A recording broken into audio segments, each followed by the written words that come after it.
7 de abril de 2022, soy Paloma Barreto y sean bienvenidos a una nueva jornada informativa de JN Noticias. Vamos rápidamente con el desarrollo de nuestra información. Con la aprobación de la Ley 31437 por parte del Congreso, se produjo una modificación de la fecha límite para que las organizaciones políticas presenten candidaturas a través de la plataforma Declara Internas. La nueva fecha es el 11 de abril. Los detalles en la siguiente nota.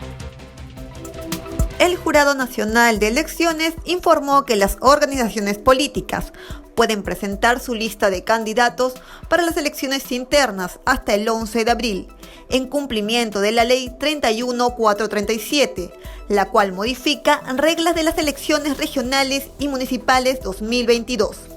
Mediante un comunicado, el JN precisó que pueden presentar el padrón de afiliados desde las 9 de la mañana y que el plazo culminará el jueves 7 de abril a las 6 de la tarde, por lo cual se exhorta a las organizaciones políticas a cumplir con el horario establecido. El organismo electoral subrayó que las organizaciones políticas son responsables de contenido de sus respectivas solicitudes y fichas de afiliados, y que no habrá posibilidad de otorgar subsanaciones ni extensiones. Se indica que la Dirección Nacional de Registro de Organizaciones Políticas incorporará directamente dichas solicitudes a los respectivos padrones de afiliados, por lo cual podrán participar en las internas como candidatos, pero no como electores. Ahora estamos conectados con Jairon Córdoba desde la sede Nazca del ente electoral, donde se registra la recepción de los padrones de afiliados de las organizaciones políticas con miras a las elecciones internas. Jairon, muy buenos días. Adelante. Efectivamente, Paloma, nos encontramos en la sede de Jesús María del Jurado Nacional de Elecciones. Nos acompaña el señor Luis Ernesto Grillo Teagua, quien es jefe de servicios al ciudadano. El Jurado Nacional de Elecciones el día de hoy viene recibiendo los padrones de afiliados de las diferentes organizaciones políticas que van a participar en estas elecciones regionales y municipales 2022. La fecha se había establecido para el pasado 5 de enero. ¿Qué ocurrió? Nos lo va a explicar un poco el señor Ernesto Grillo Teagua. Por favor, coméntenos acerca de esta modificación que ha habido en términos de los plazos respecto a la entrega de los padrones y cuáles son las acciones que viene realizando entre ayer y hoy el Jurado Nacional de Elecciones. Correcto. En primer lugar, sería bueno entender que con la Ley 31357 el Congreso pide al jurado que efectivamente se reglamente que el plazo máximo o el plazo límite para la presentación de los padrones de afiliados de las organizaciones políticas que van a participar en las elecciones regionales municipales de este año puedan presentarle ante este órgano electoral. Entonces nosotros, el jurado, en atención a esta ley, emitimos la resolución 907 que efectivamente determina cómo va a ser la modalidad de presentación. En esta resolución se establece que cada organización política en un solo acto debe de presentar esta documentación, estos padrones de afiliados. Sin perjuicio de ello, hubieron algunos incumplimientos en el procedimiento de las organizaciones políticas que en algunas oportunidades, en más de 2 oportunidades, han estado presentando sus padrones. A raíz de ello es que la Dirección Nacional de Registro de Organizaciones Políticas procedía a la devolución respectiva de acuerdo a lo que estaba normado en el reglamento. Hoy por hoy, con la Ley 31437, el Congreso de la República señala que debemos nosotros de hacer esa recepción de los documentos y es por ello que se ha adecuado las instalaciones de nuestra sede institucional en el distrito de Jesús María, en Pachacútec 900, para que las organizaciones políticas que han recibido en calidad de devolución estos padrones electorales puedan acercarse para poder hacer la presentación y el cumplimiento de lo normado hoy por hoy en la ley vigente. Ahora, señor Grillo Teagua, el Jurado Nacional de Elecciones realiza ayer el comunicado, ¿no? Va a ser entre ayer y hoy la recepción de los padrones de los afiliados. El Jurado Nacional de Elecciones ha comunicado a las organizaciones políticas directamente que van a participar en este proceso de elección. Es correcto. Nosotros como institución hemos visto todos los canales posibles para que la ciudadanía, las organizaciones políticas que efectivamente se han visto inmersas en este listing del trámite puedan acceder a esa información. Por un lado está el canal formal, que como tú sabes toda la resolución tiene que ser emitida a través del periódico del peruano, y por otro lado lado también nuestros canales digitales y virtuales que tenemos, redes sociales, nuestra página web, y adicionalmente a ello, la Dirección Nacional de Registro de Organizaciones Políticas ha oficiado a cada organización política que efectivamente forma parte de este conjunto para que tenga conocimiento que desde el día de ayer y hoy hemos estado atendiendo desde las 9 de la mañana hasta las 6 de la tarde en la sede institucional de aquí de Pachacútec 900 en Jesús María. Al respecto, ayer, ¿cuántas organizaciones políticas llegaron a la sede de Jesús María del Jurado Nacional de Elecciones para presentar, ¿no?, sus padrones de afiliados? Ayer hemos recibido en total 3 organizaciones políticas. Sin perjuicio de ello, cabe resaltar que tenemos nuestras oficinas desconcentradas a nivel nacional que también están siendo mesas receptoras de este tipo de procedimientos, sobre todo porque hay que tener en consideración que son movimientos regionales que son quienes efectivamente son actores principales en estas elecciones regionales municipales 2022. Ahora, sería importante que los partidos políticos, los representantes de los partidos políticos sepan si es que se puede presentar de manera virtual o no estos padrones de afiliados, por favor. Creo que sí resultaría importante que empleemos los términos adecuados. En este caso, las organizaciones políticas deben de entender que este trámite, según lo establecido en la resolución que emitió el jurado, es exclusivamente en la modalidad presencial. Por eso se han acondicionado, como puedes ver y como pueden ustedes apreciar a través de la pantalla, módulos que efectivamente no dejan de cumplir con los protocolos establecidos para que la ciudadanía pueda sentirse de manera, digamos, cómoda y tranquila el acercarse a las instalaciones de esta sede en el distrito de Jesús María y hacer efectivo su trámite. ¿Por qué acá? Porque el único trámite que se está recibiendo en esta sede institucional responde a este mandato.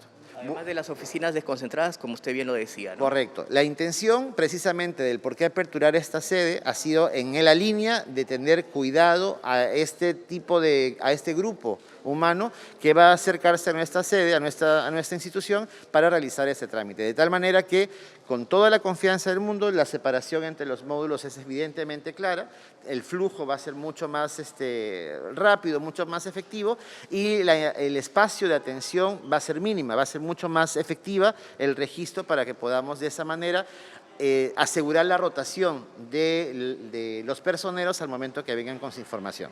Ahora, es importante también señalarle a la ciudadanía qué pasa. Vienen las organizaciones políticas, los representantes, los encargados de las organizaciones políticas y en este contexto presentan estos documentos.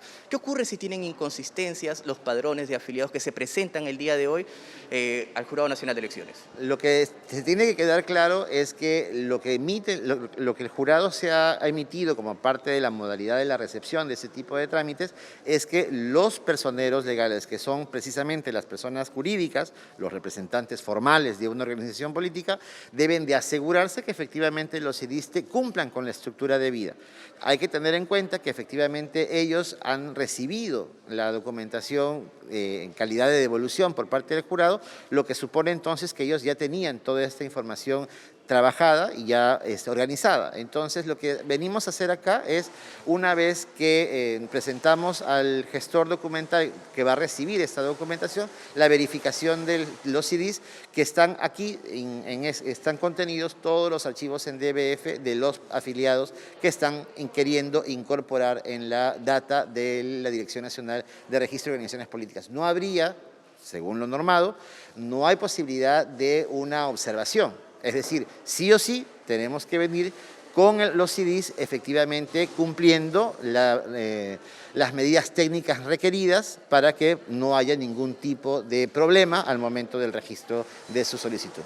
Sería importante exhortar a las organizaciones políticas, partidos políticos y movimientos regionales a que vengan temprano, ¿no? ¿Hasta qué hora ustedes van a atender el día de hoy para que lo sepan las organizaciones políticas? En nuestros comunicados, vuelvo a repetir, a través de todas las plataformas que administra el Jurado Nacional de Elecciones, el horario de atención es hasta las 6 de la tarde.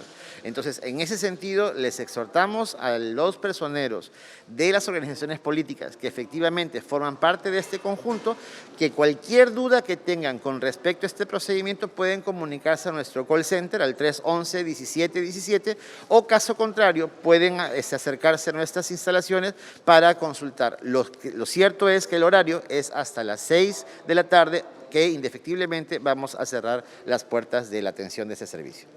Estas han sido las declaraciones del señor Luis Ernesto Grillo Teagua, quien es jefe de servicios al ciudadano del Jurado Nacional de Elecciones, en el marco, por supuesto, de las elecciones regionales y municipales 2022.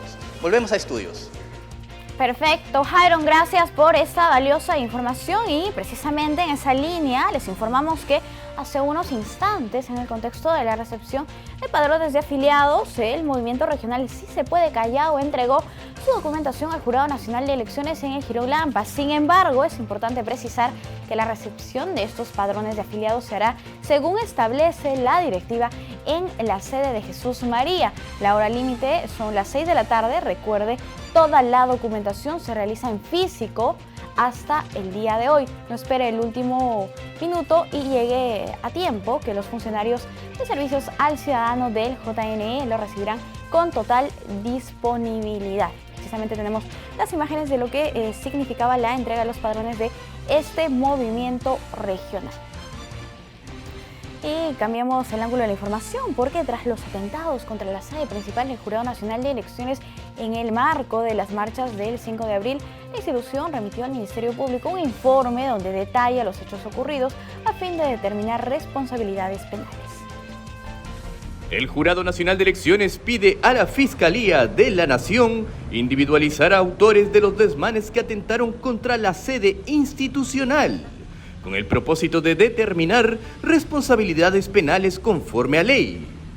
El ente electoral remitió un informe a la Fiscalía Provincial Penal de turno de Lima.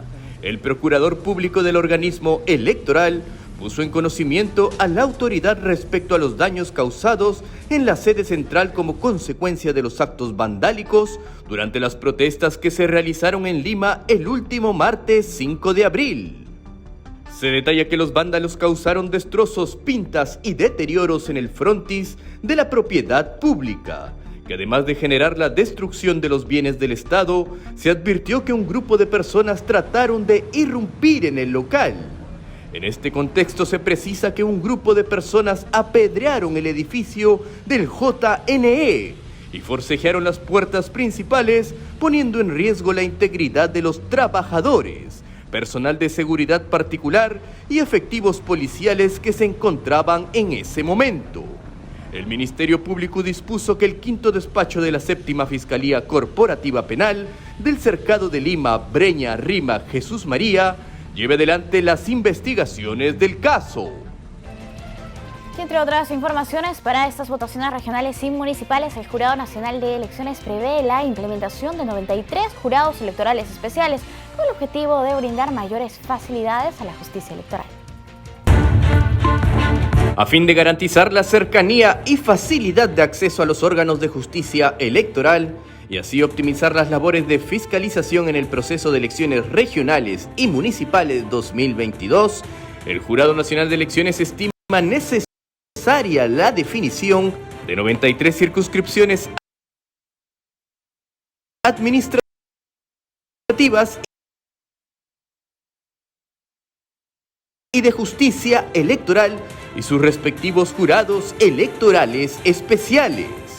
Es importante mencionar que esta decisión tiene en consideración la disponibilidad de las vías de comunicación y la racionalidad del gasto de los recursos que serán asignados para el desarrollo del proceso electoral que está en marcha.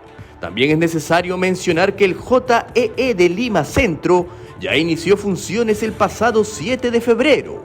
El referido órgano electoral atenderá en primera instancia los expedientes sobre propaganda electoral, publicidad estatal, neutralidad y encuestas electorales que se generen en el ámbito nacional hasta la instalación de los otros 92 jurados electorales especiales que impartirán justicia electoral durante las elecciones regionales y municipales de este año.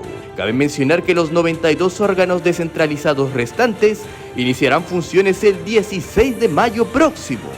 Cuando se instalen todos los jurados electorales especiales, el de Lima Centro solo administrará justicia electoral en la circunscripción que le corresponde, es decir, Lima, Breña y Jesús María.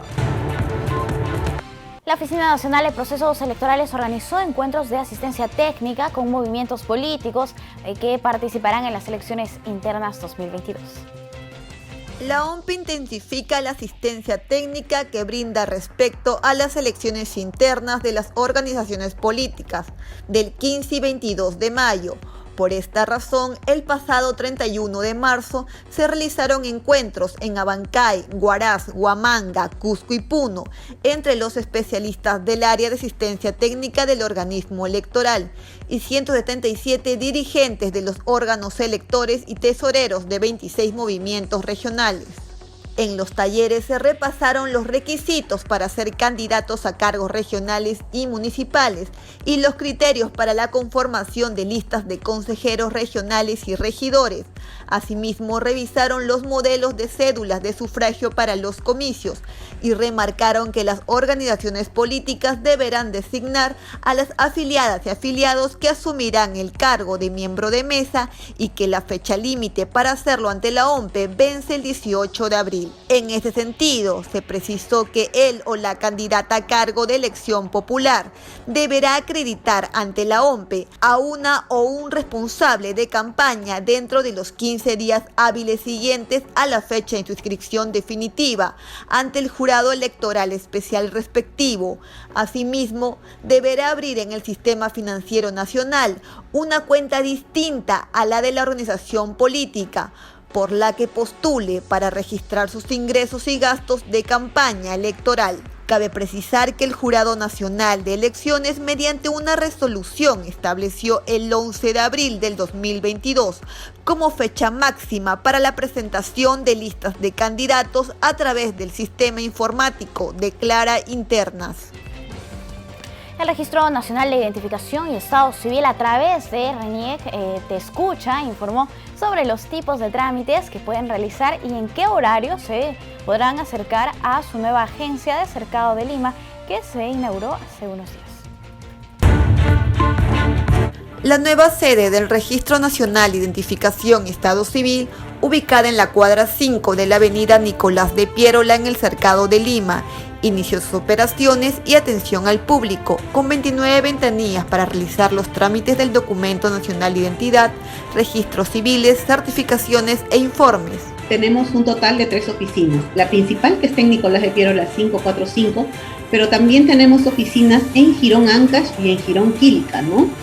Estas oficinas también cabe resaltar que están muy cerca al Ministerio de Relaciones Exteriores, por lo cual muchos ciudadanos que requieren un documento para el extranjero van a estas oficinas a obtener el acta impresa en papel de seguridad y firmada por el registrador civil para posteriormente llevarla, apostillarla al Ministerio de Relaciones Exteriores.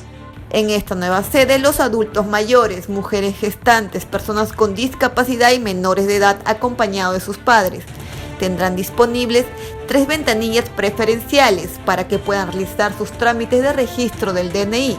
Asimismo, 8 ventanillas de registro del DNI de mayor de edad, 3 ventanillas de registro del DNI de menor de edad y 6 ventanillas de entregas del DNI. Y si tú vas con tu bebé, solicita inmediatamente a la persona de seguridad que te coloque en la cola o te deje ingresar al espacio correspondiente a atenciones especiales, ¿no?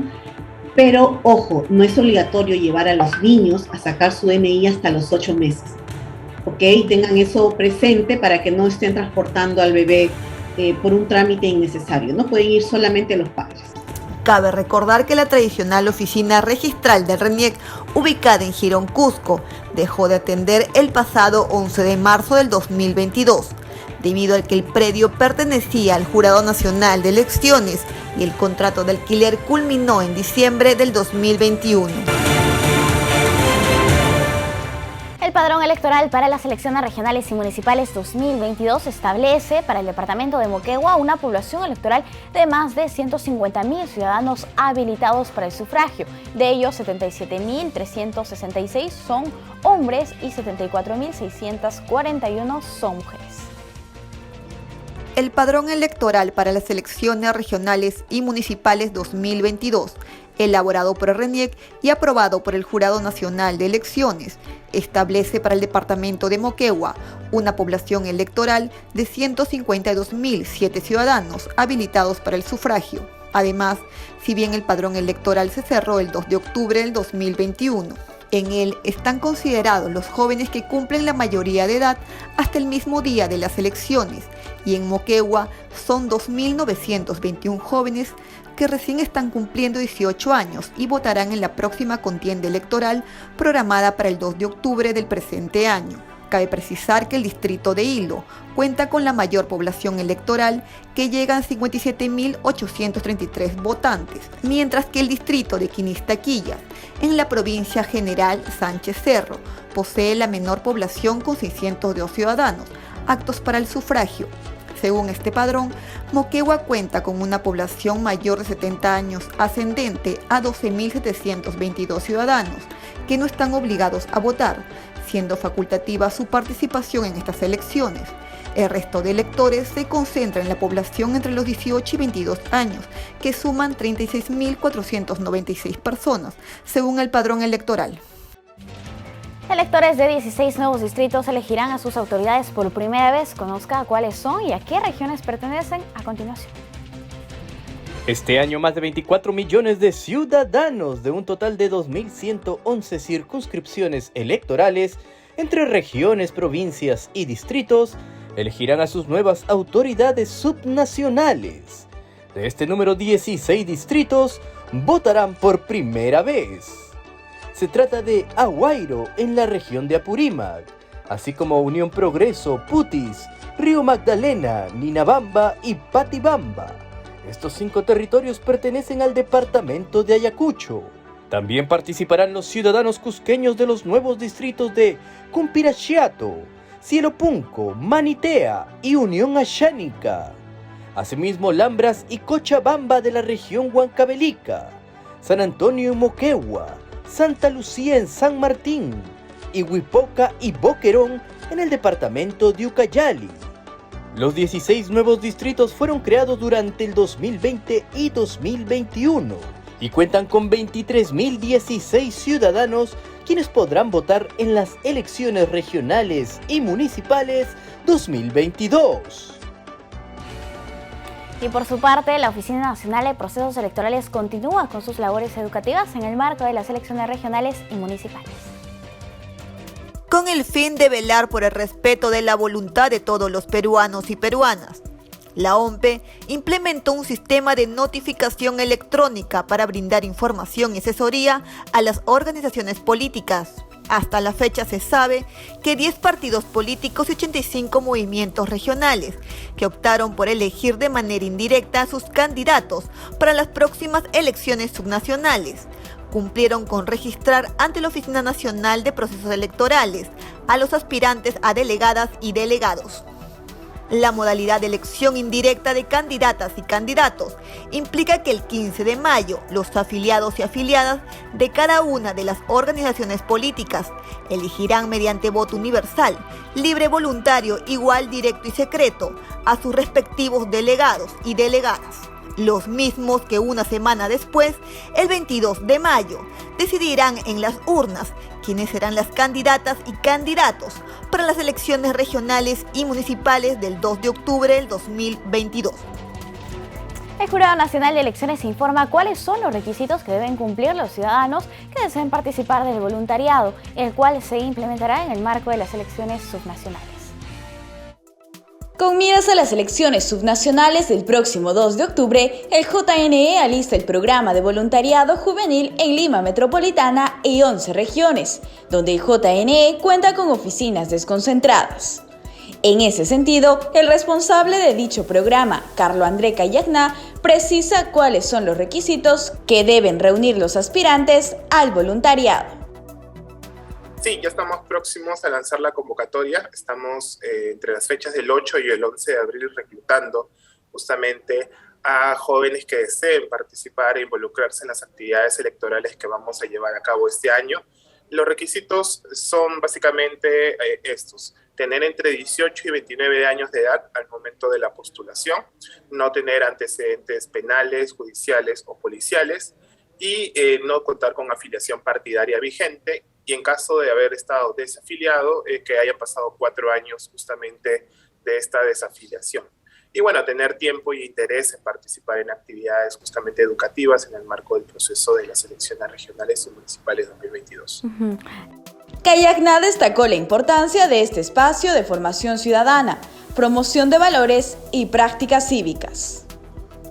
Bueno, el voluntariado del Jurado Nacional de Elecciones es un espacio justamente de participación que la institución ha venido impulsando desde hace más de 10 años para que los jóvenes puedan involucrarse en el campo social y político del país y para que sean protagonistas justamente de la construcción de la ciudadanía y el fortalecimiento de nuestro sistema democrático. Se precisa que las actividades del voluntariado se desarrollarán entre los meses de mayo y diciembre de 2022.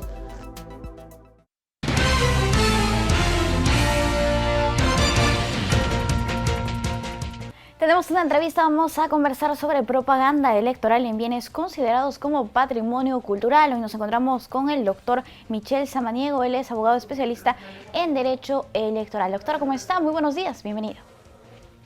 Buenos días, gracias por la invitación a este nuevo programa de JN Noticias y bueno, atento a tus preguntas sobre este importante tema. A usted las gracias, doctor, por acompañarnos. Por favor, coméntenos qué espacios en nuestro país son considerados como patrimonio cultural. Bueno, hay una ley de protección sobre el patrimonio cultural, la ley 28.926, si no me equivoco, que establece que patrimonio cultural es todo bien, material o inmaterial, que refleje el quehacer humano.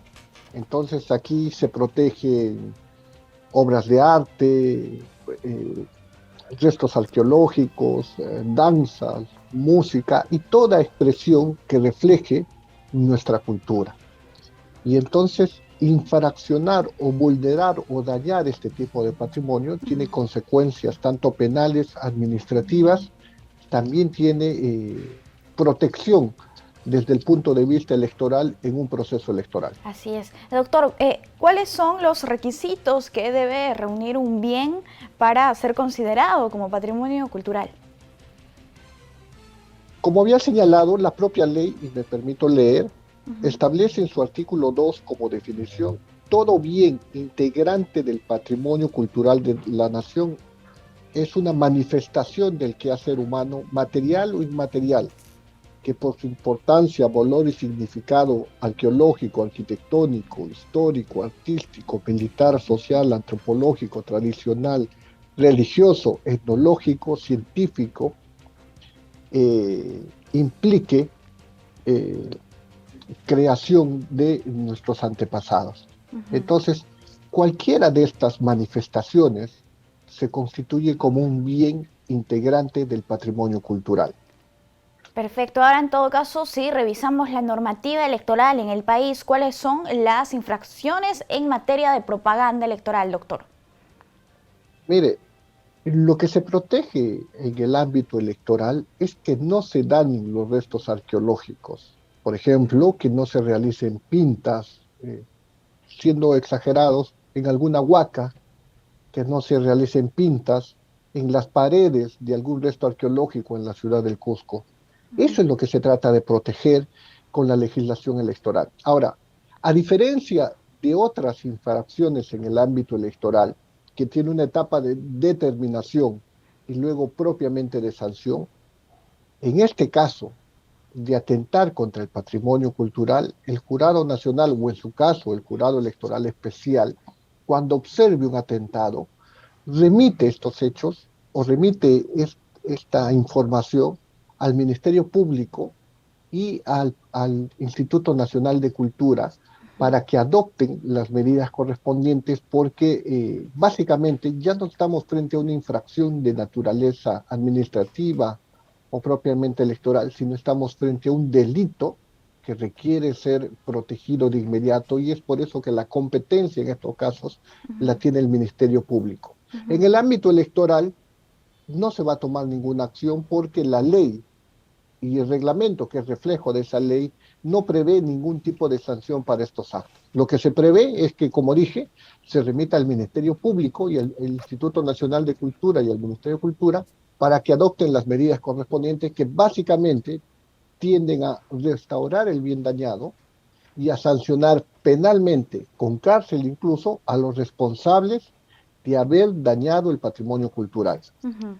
Doctor, existen espacios bastante amplios, ¿no? Por ejemplo, el centro histórico de la ciudad de Cusco, de aquí, de Lima, que son declarados como Patrimonio Cultural de la Nación. En ese sentido, ¿no se puede hacer ningún tipo de propaganda electoral?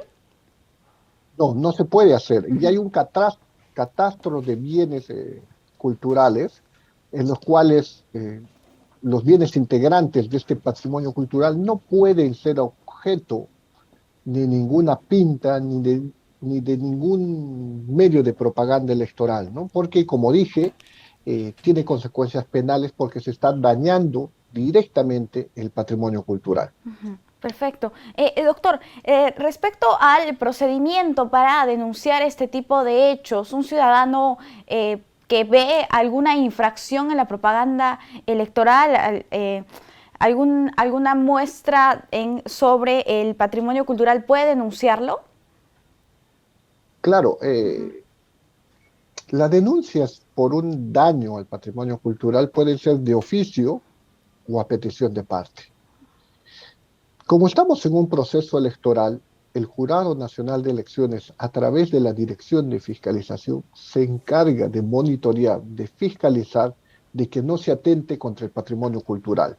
Si observa algún daño o algún hecho de esta naturaleza que atente contra el patrimonio cultural, evidentemente lo va a comunicar al Jurado Electoral Especial correspondiente y este tiene que remitir al Ministerio Público, al Ministerio de Cultura y al Instituto Nacional de Cultura. Ahora, ¿un ciudadano también puede hacer esta denuncia? Por supuesto, puede hacerlo tanto ante el Jurado Electoral Especial o directamente al Ministerio Público, que es finalmente quien tiene la competencia. De modo tal que una denuncia contra el atentado al patrimonio cultural puede ser de oficio o a pedido de parte para que se tomen las acciones pertinentes frente a este caso. Hay toda una tipología de delitos contra el patrimonio cultural que está en el Código Penal y que, de acuerdo a la calificación que haga el Ministerio Público, en su caso, corresponderá la sanción que incluso, como dije, puede corresponder pena de cárcel. Doctor, ¿tenemos antecedentes de organizaciones políticas que hayan dañado el patrimonio cultural?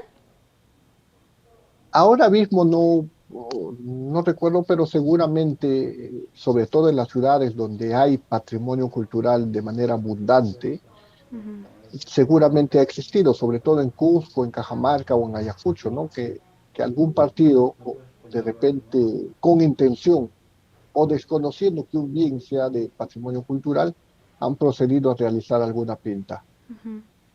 En el Perú, ¿a qué instituciones les corresponde velar por estos espacios considerados patrimonio cultural?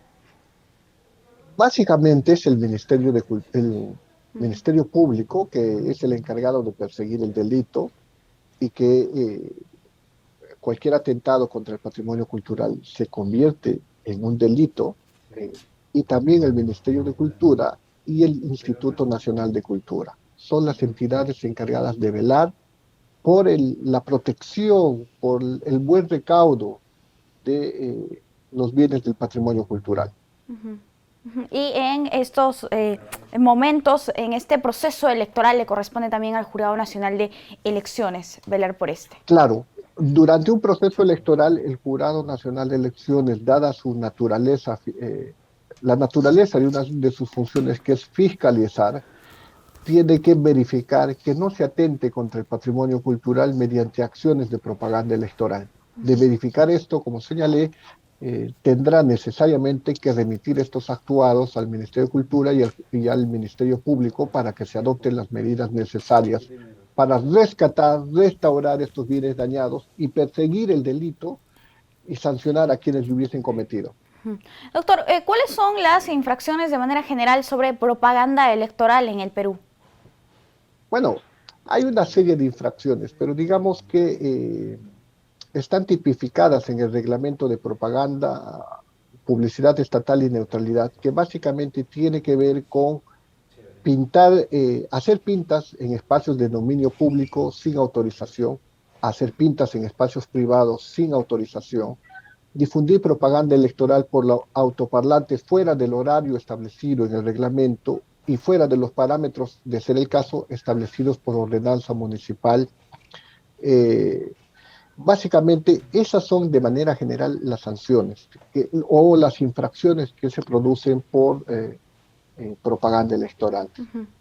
Los partidos y movimientos regionales que participan en un proceso electoral tienen un gran abanico de posibilidades para hacer su propaganda electoral. Pero si no se ciñen al reglamento y a la legislación electoral, que en este caso es la Ley Orgánica de Elecciones, pueden tener consecuencias respecto de esa propaganda que difundan, que básicamente tiene que ver con no contar con autorización para pintar en predios de bienes de naturaleza privada o pública y difundir propaganda electoral fuera de los horarios establecidos en el reglamento de propaganda electoral y en su caso fuera del horario establecido en la ordenanza municipal correspondiente. Uh-huh. Y doctor, ¿cuáles pueden ser las sanciones de manera general para estas infracciones a la normativa de propaganda electoral? Bueno, hay dos etapas. Uh-huh. Una etapa de determinación de la sanción, donde se le da la oportunidad a la organización política que desista de hacer esta propaganda electoral. Por ejemplo, ponen una pinta en un bien privado en el cual no tienen autorización. Y el jurado inicia un procedimiento de determinación en el cual la sanción es decirle, retire la pinta, déjela como está antes, le otorga un plazo y si la organización política retira la pinta, el procedimiento administrativo concluye ahí. Uh-huh. De permanecer o ser renuente al mandato del jurado, se inicia un procedimiento de determinación en el cual ya la consecuencia va a ser una multa que, si mal no me equivoco, puede llegar incluso hasta las 30 UITs, con cargo a revisar el monto de la multa. Uh-huh. Listo, perfecto. Bien, doctor, vamos a entonces finalizar la entrevista haciendo un llamado a las organizaciones políticas a revisar una vez más la normativa electoral y evitar finalmente sanciones. Muchísimas gracias por acompañarnos aquí en JN Noticias. Ha sido un gusto conversar con usted. Muchas gracias. Hasta una próxima oportunidad, doctor. Nosotros hacemos una pausa.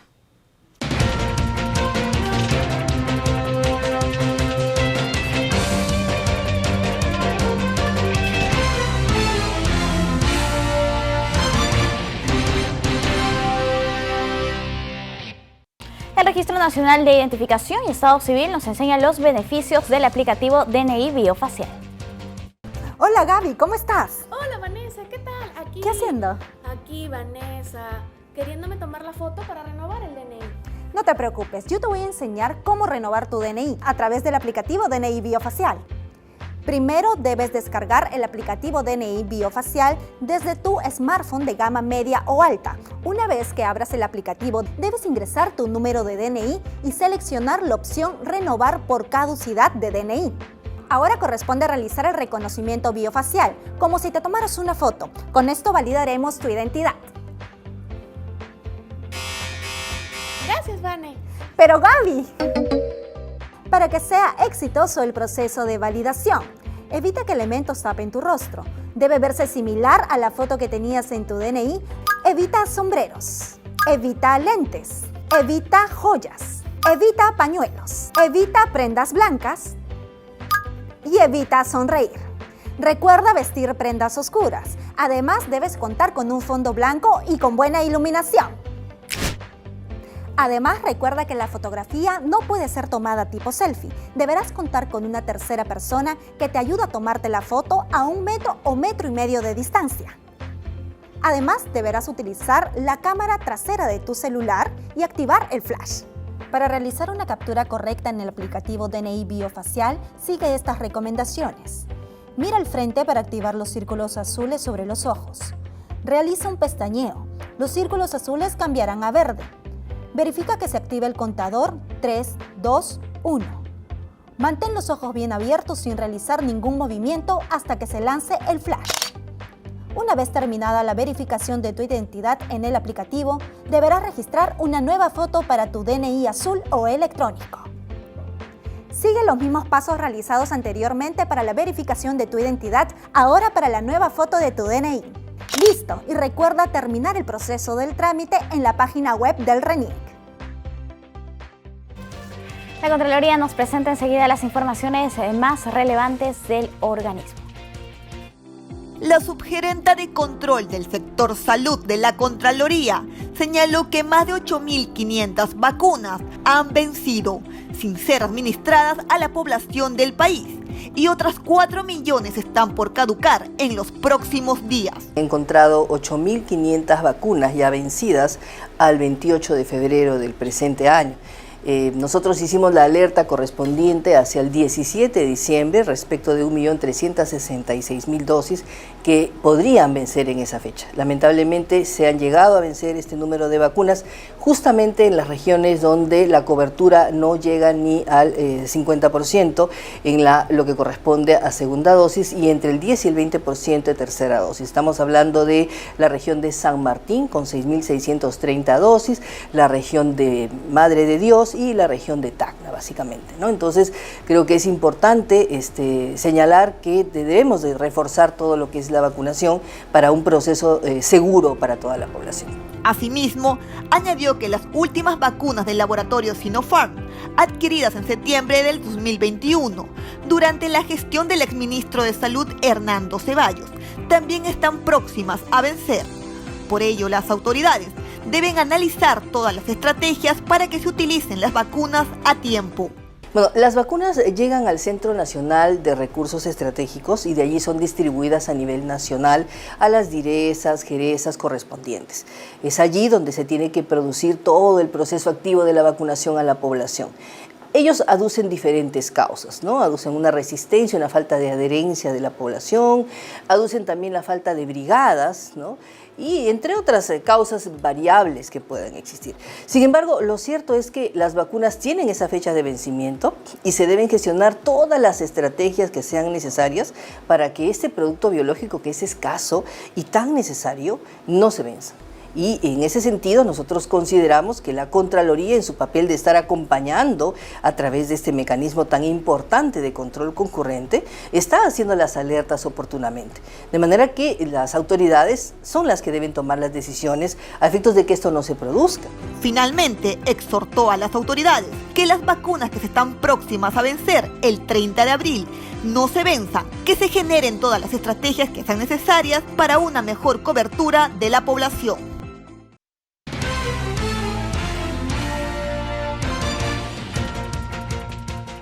Tenemos una entrevista, vamos a conversar con Alex Ríos, él es especialista de educación de UNESCO Perú. ¿Cómo está? Bienvenido, muy buenos días. Buenos días, Paloma, y un saludo a toda la audiencia. Muchas gracias por acompañarnos. Señor Alex, por favor, coméntenos de qué trata este programa Horizontes de UNESCO.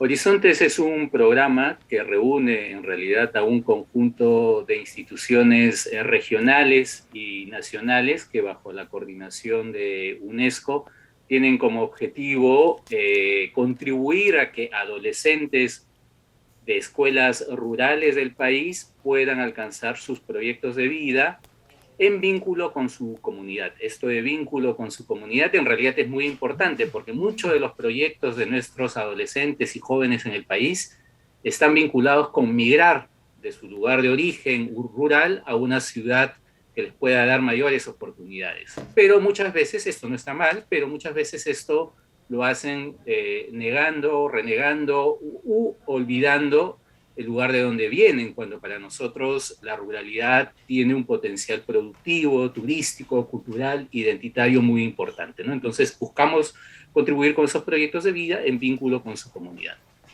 Señor Ríos, ¿desde cuándo opera en Perú este programa?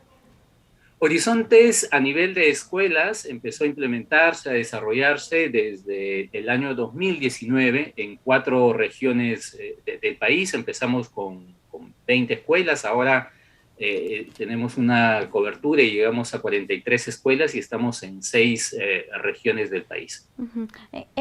Específicamente, ¿cuáles son las acciones que se realizan desde las escuelas en zonas rurales? Bueno, lo que nosotros tratamos de hacer es proporcionar a los adolescentes que están en estas escuelas rurales, desde primero a quinto y secundaria, la oportunidad de que puedan desarrollar habilidades que les van a servir para la vida diaria, para la vida cotidiana. Usualmente nuestras escuelas secundarias están muy enfocadas a la parte más académica, a las áreas más académicas, a la comprensión de lectura, a la matemática, lo cual está muy bien, pero creemos que no abarca todo el desarrollo integral que debe alcanzar un adolescente del país. Por lo tanto, tratamos de proporcionarles experiencias y desarrollar un conjunto de habilidades que le va a servir luego, al momento de egresar. Estos chicos están ya por regresar y salir como se diría, a la calle, al mundo real. Entonces, por lo tanto, tratamos de darle un set de habilidades socioemocionales, habilidades técnicas que les permita luego desenvolverse en el mundo, en las cosas que ellos decidan realizar. Y a la vez tratamos de darle un conjunto de herramientas también para afrontar los principales riesgos que ellos tienen.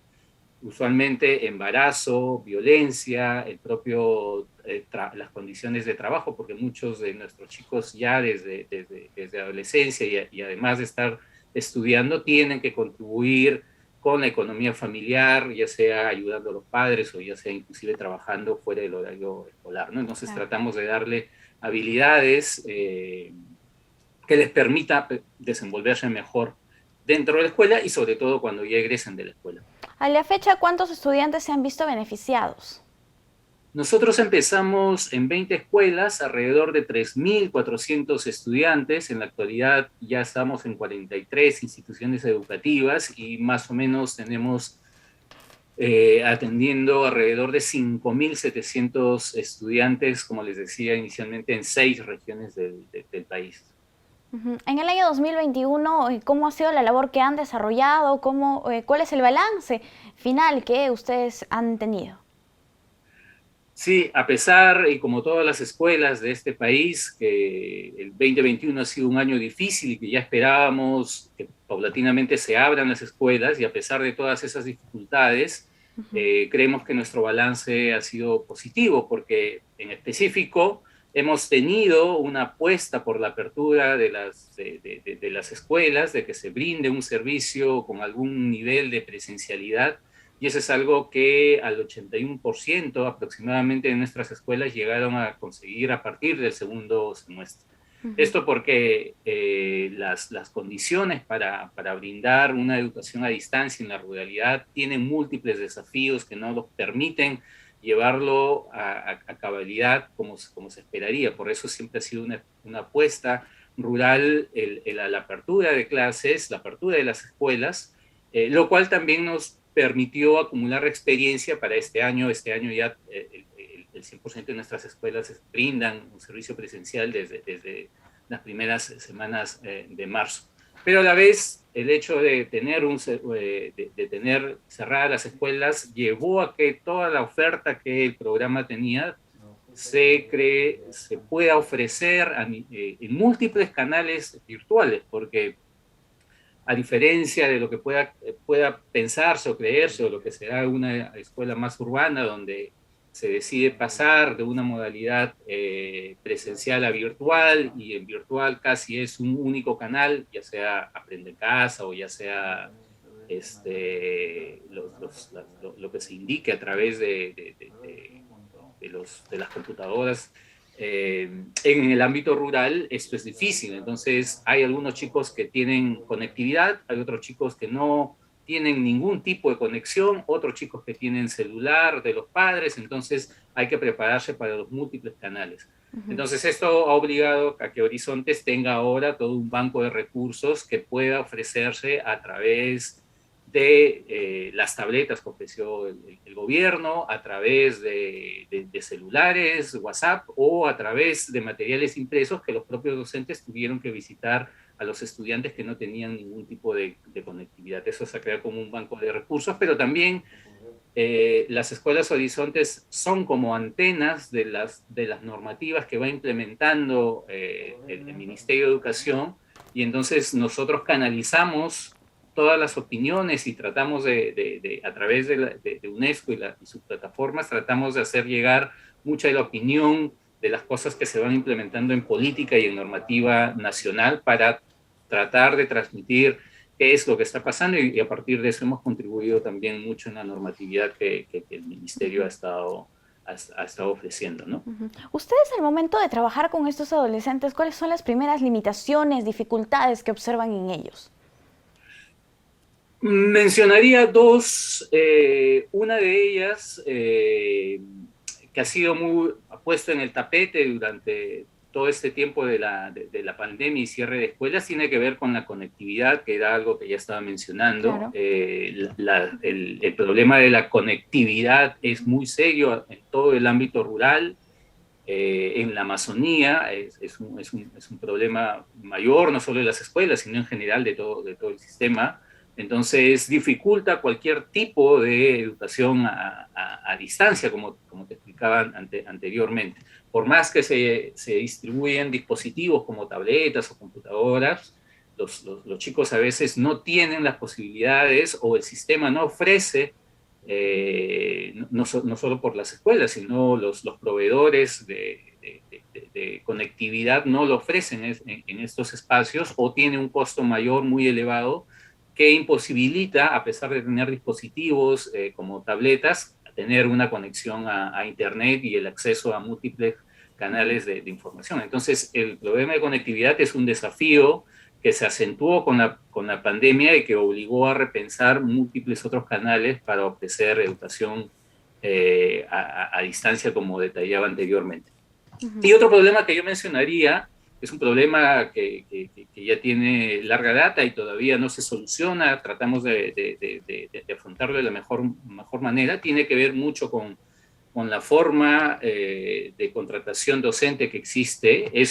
Nuestra política tiene una política muy homogénea para todos los territorios, y creemos que el tipo de contratación docente que se realiza en los ámbitos rurales no es lo suficientemente atractiva para tener a los mejores docentes, donde se necesitan con mayor urgencia o necesidad, como es en el ámbito rural, que históricamente ha mostrado muy bajos logros de aprendizaje y tiene muchas carencias, ¿no? Entonces, necesitamos llevar a nuestro mejor talento, tener a profesores que puedan contribuir o a desarrollar profesores locales, pero nuestro sistema de contratación no funciona de la mejor manera, no hay los suficientes incentivos. Ajá. En todo caso, estas dos tareas, estas dos dificultades que usted menciona son tareas finalmente del Estado, ¿no? Que tiene que garantizar la conectividad, el Internet en estos sectores, y también el tema de procurar darle a los mejores profesionales en temas de educación para que ellos puedan estar mejor preparados. Listo, señor Ríos, muchísimas gracias por acompañarnos aquí en JN Noticias. Ha sido un gusto conversar con usted. Gracias a ustedes, a la audiencia, y a la orden para lo que ustedes crean conveniente. Muchísimas gracias. Cuídese. Hasta luego. Nosotros hacemos una pausa y volvemos en JN Noticias.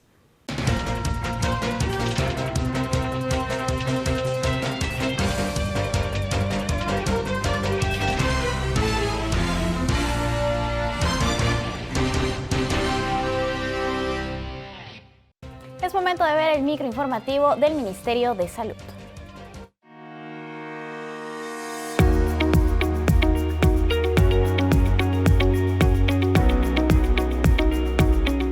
Bienvenidos al microinformativo La Salud es tu derecho. Con el objetivo de cerrar brechas en la vacunación contra la COVID-19, 3 buses acondicionados con el lema Me Vacuno Perú, completa tus dosis, recorrieron diversas partes de Lima y el Callao, llevando brigadas de salud a los lugares más alejados y con menos acceso a las vacunas. Además de estos buses, se realizaron jornadas de vacunación ininterrumpidas de 36 horas en 20 puntos de la ciudad, en los que las personas acudieron a aplicarse sus dosis faltantes. Cabe resaltar que desde el sábado 2 de abril COVID, los mayores de 70 años y las personas inmunosuprimidas que ya cumplieron sus 5 meses tras aplicarse las 3 dosis, pueden acudir a recibir su 4ª dosis en los establecimientos de salud autorizados. Como parte de la estrategia Me Vacuno Perú, más de 600 brigadas de vacunación recorrieron 13 provincias de la región Cusco para vacunar a cerca de 25.000 personas contra la COVID-19.